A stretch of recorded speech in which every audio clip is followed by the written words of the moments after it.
Vamos a desarrollar un cuadro de amortización para un sistema de amortización de deuda, de amortización de contante y cuotas variables. El ejercicio nos enuncia: se compra un artefacto del hogar cuyo precio de venta al contado es 1000. Se amortiza con el pago de 4 cuotas mensuales variables de amortizaciones iguales. Se aplica una tasa de interés del 0,03 mensual. Construye el cuadro de amortización. Extraemos los datos. Los datos son que la deuda es de 1000 pesos. Se amortiza en 4 cuotas. N es igual a 4. Las cuotas son variables de amortizaciones iguales. Es decir, que nos define el sistema de amortización. De amortizaciones constantes, o como se suele llamar alemán. Y la tasa de financiación es 0,03 mensual. El sistema de amortización de deuda con amortizaciones constantes, la característica, como recién explicitamos, que la amortización es constante y surge de dividir la deuda dividida en n, va a ser igual a 250. Es decir, que la primera, la segunda, la tercera y la cuarta amortización va a ser igual a 250 pesos. Para construir el cuadro de amortización lo vamos a efectuar para el periodo transcurrido. Es decir, vamos a crear un cuadro con tantas columnas como son periodos transcurridos, saldo al inicio de la unidad de tiempo, saldo al final de la unidad de tiempo, intereses, amortizaciones y cuotas.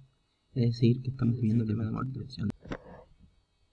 Construido el cuadro de amortización, vamos a completar cada uno de los renglones para cada uno de los periodos transcurridos. Es decir, para el primer periodo vamos a completar el primer renglón. El saldo al inicio de la primera unidad de tiempo es el importe adeudado, los 1000 pesos. ¿Sí? Pero antes de ir completando, ¿qué podemos completar? Las amortizaciones. ¿Cómo son las amortizaciones? Son constantes. Entonces, vamos a completar. Periodo transcurrido 1, la amortización va a ser igual a 250 pesos. Periodo transcurrido 2, la amortización va a ser igual a 250. Periodo transcurrido 3, la amortización va a ser igual a 250. Periodo transcurrido 4, la amortización va a ser 250. Es decir, están las 4 amortizaciones que son iguales. Seguimos completando el primer renglón, que es el periodo transcurrido, la primera unidad de tiempo. El saldo al inicio de la primera unidad de tiempo, la deuda, como ya dijimos.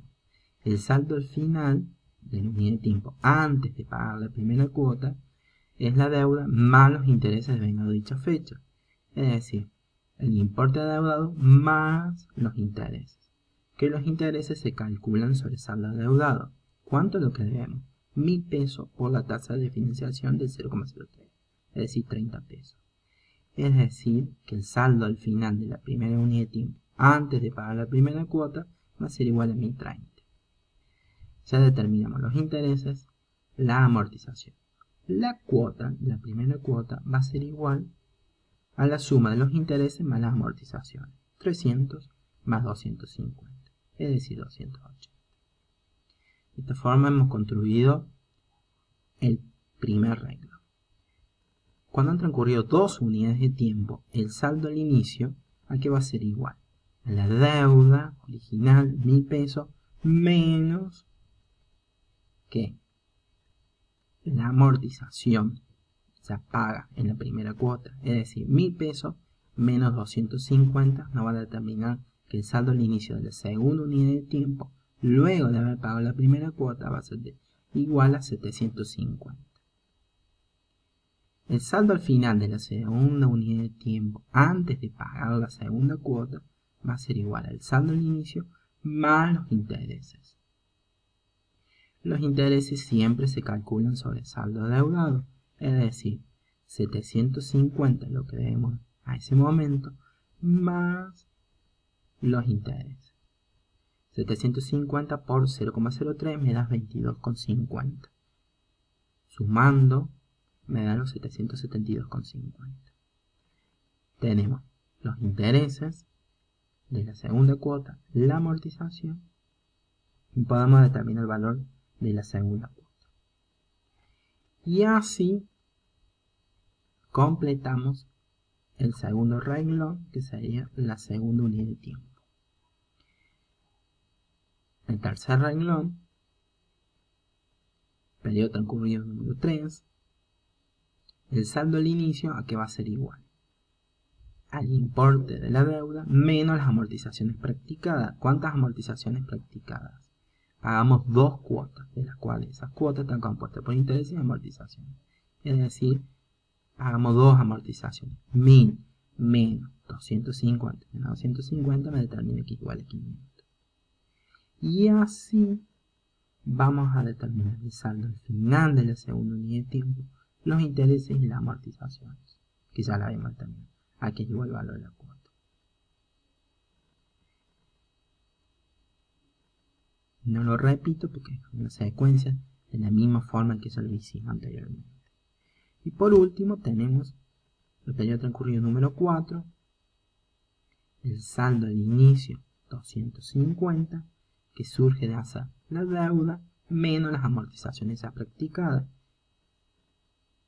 Es decir, 1000 pesos menos 3 amortizaciones de 250, me queda 250. Determinamos los intereses siempre son sobre saldo adeudado, 250, en este caso, por 0,03, me da 7 pesos con 50. Y el saldo al final de la cuarta unidad de tiempo, antes de pagar la cuarta cuota, va a ser igual el saldo al inicio más los intereses, 250 más 750, es decir, 257,50. Los intereses 750, las amortizaciones 250 y las cuotas es la suma de los intereses más la amortización.